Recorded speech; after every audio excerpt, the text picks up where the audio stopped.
Hi guys, it's Stacy from Clothes Live On. If you're new to my channel, I am a part-time reseller. I work as a full-time nanny. This is my side hustle and I love it so much. I hope to go full-time one day, hopefully in 2020. If you don't follow me on Instagram, Clothes Live On, I feel like I find a way to reference that in every video, but I'm very active over there, so I do highly recommend joining me over there if you want to see more tips and more of what's going on in my life as a reseller. I am constantly posting over there. But on March 25th of this year, it was my 2 years since I made my first Poshmark sale. Poshmark is really where I got started out reselling. And then I got more active into eBay and Mercari. eBay was kind of like very shortly after. I even might have been cross posting pretty early on. Mercari came a little bit later, but I love all three platforms so much. But in those 2 years, I have sold over $20,000. And that's in my earnings. You can see that on your Posh Stats. So my Posh Stats, my earnings in those 2 years are a little over $22,000 to be more specific. For me, I think that's really good. This being a side hustle, this whole time I've worked it into like doing job interviews or working full time. You know, I've been very busy the whole time and this has always been a side hustle for me. So I think that's pretty good. And in those 2 years, I've had over 1,000 sales on Poshmark. Again, this doesn't factor eBay, Mercari, or Facebook, and I sell on all three of those places too. So in those 2 years, I've sold well over this. That is just my Poshmark stats. Poshmark is like my one true love, so I always talk about them the most. But I thought it would be fun to like commemorate my like anniversary on Poshmark, just to discuss 10 things I wish I had known before I started reselling. To start off, I do want to say that I think a learning curve is necessary and helpful in you being successful. You need to learn what works for you, you know, trying new things and being a little unique, which we'll talk about later, but that's all important. So I hope this can help you get past your learning curve faster, but I think the learning curve is important for being successful. Okay, so the first thing I wish I had known is how to look up a style name, or even the fact that there was style names. I started off watching a lot of YouTube hauls, and so I would kind of see brands, but people weren't really talking about style names. There are plenty of videos about it, I just didn't see them. So when I would list things, I would just put like Madewell mini skirts instead of looking up the specific style name. And style name can really help you sell the item. You can definitely sell stuff without it if you have good keywords. Again, we'll get to that later. But having a style name, if someone already owns that piece and they want a new one of it, they might look it up based on the style name if they know the style name. So it's really important that you're listing your items using the style name. A lot of brands have a style name, Madewell being one of them. This is one thing that I just listed. It is an Athleta one-piece swimsuit, and this does have a style name. So a lot of times the style name is on the tag. So this has their care tag, and then if you flip it up, there's a little tag underneath, and the first thing there is the style name or style number. So I pop the style number into Google and then it gives me the style name. From there I can look at the images and find the piece that I'm looking for and the style name. So brands that use style numbers are, like I said, Athleta, Madewell, J. Crew, things like that. And then certain brands do have the style name written in them. You don't have to look it up based on a style number. So things like Mother Jeans have a style name written on the inside. Zadig and Voltaire, Show Me Your Moo, brands like that, they write the style name on the inside. Mother does it on the inside pocket. The other ones do it on their care tag. So just, I always say try and find the style name, and some brands make it easier. Now brands like Anthropologie, this is an Anthropologie dress. Anthropologie does not have style numbers and they don't have the style name written anywhere, but they do have style names. You just have to search a little harder. So for something like this, this is a Maeve dress. So if I'm looking for the style name of this dress, I type in Maeve and then I would probably do like black embroidered dress. and I can get more or less specific depending on, you know, if I'm finding what I'm looking for or not. So I just type that in, I go to Google Images and I scroll through the images until I see what I'm looking for. And like I said, if I'm not finding what I'm looking for, I will change the keywords I'm using to find it. So I do find it based on the stock photo first, and the stock photo usually has a style name attached to it. If I'm not finding it on Google Images, I will look on Poshmark using the same keywords. Sometimes you just gotta do a little digging and you can find the style name, but like I said, I think having a style name is important. It can be very helpful in allowing you to sell an item, so I wish I had known that I should be adding style names when I started. Second thing I wish I had known is brand isn't the only thing that matters. Like I said, I started off watching a lot of YouTube hauls, and I would see people picking up brands and I would just instantly be like, that's a brand I want to be looking out for and pick up at the thrift store. But there are a lot of factors that go into that just beyond the brand. Style being one of the big ones. You know, is it a trendy piece or is it outdated? If it's outdated, it's not going to sell. It doesn't really matter what the brand is. So I would see a lot of people picking up J. Crew, and J. Crew is a brand that, like, when it was produced matters, so you want it to be a more recent piece, and the style of it matters a lot. So if it's older and it's not as stylish, it's not going to sell, versus if it's a newer trendy piece. So if you are new to reselling, watching hauls is great. You can learn a lot of brands that way, but just remember that brand isn't the only thing that matters. Just because you find brand in the thrift store doesn't mean you should be picking it up. You definitely want to factor style into that.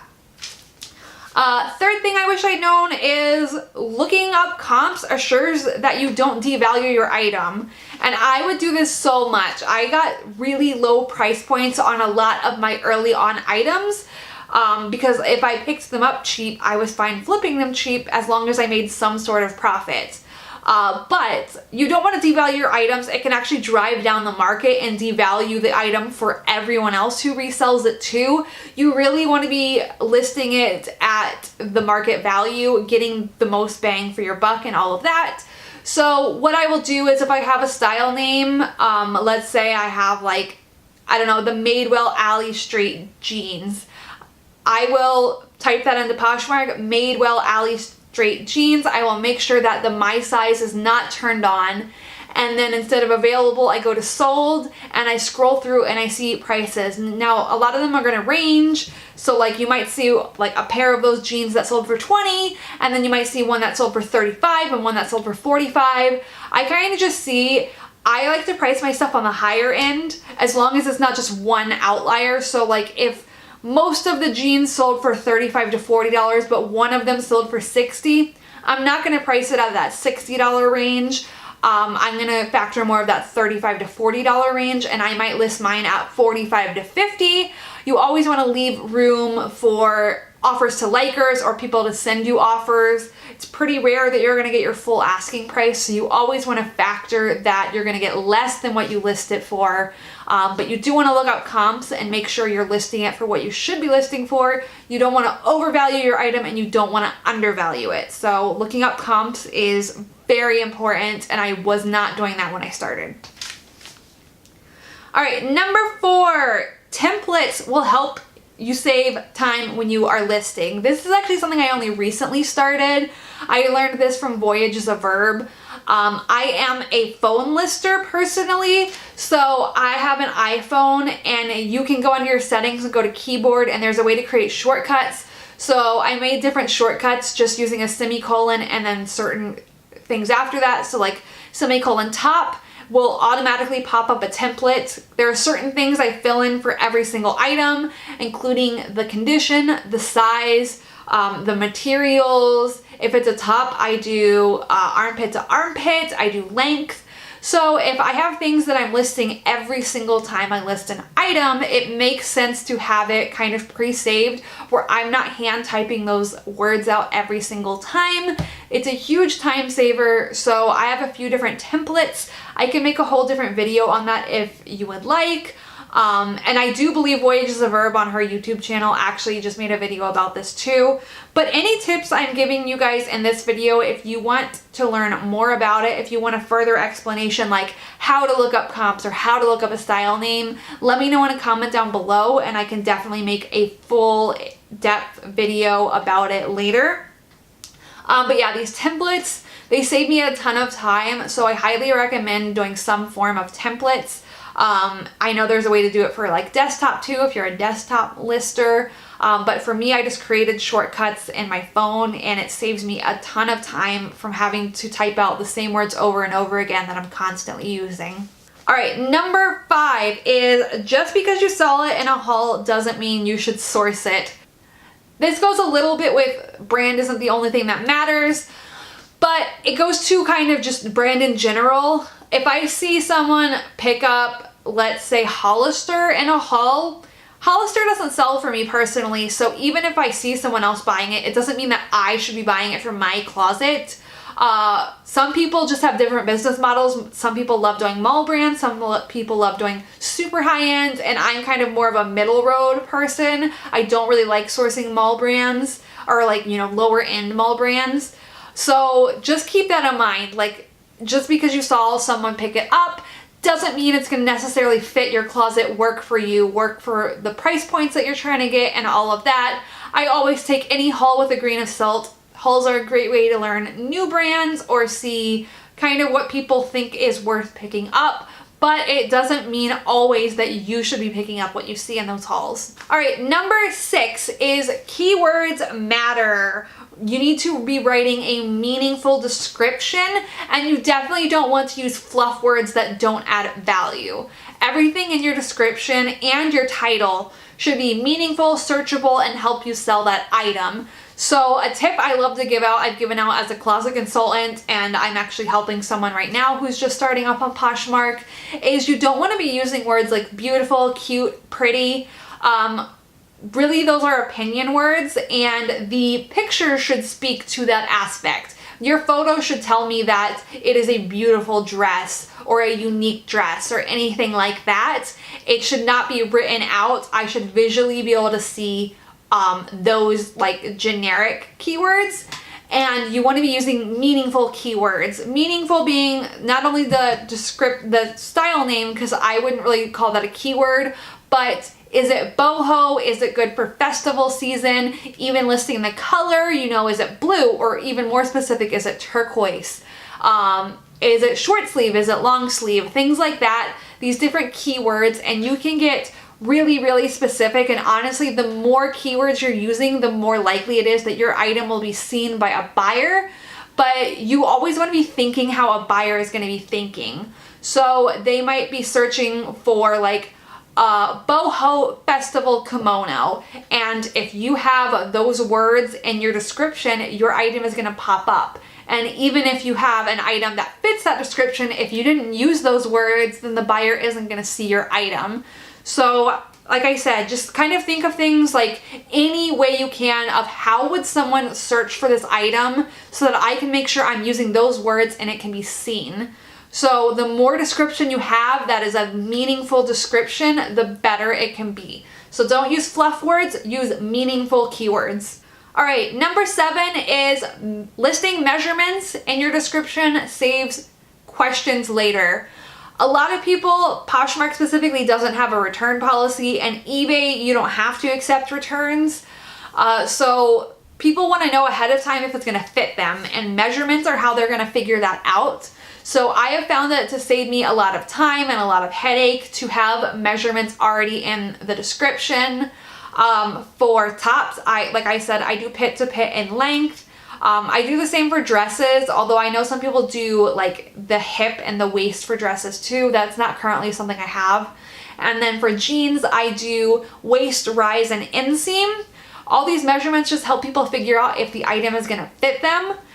And I think there's kind of nothing worse than when you get questions about measurements for an item and you go get it. You're really hopeful that you're going to make a sale and then you never hear from that person again. It's probably because they figured out that the item isn't going to fit them. And I think you weed out a lot of those questions by having the measurements already there. You might see less interaction on the post, but You're eliminating people who just aren't going to buy it anyway because it's not for them. So I say save yourself a lot of headache and put measurements in your description. All right, number 8 is have an inventory system. I can't stress this enough.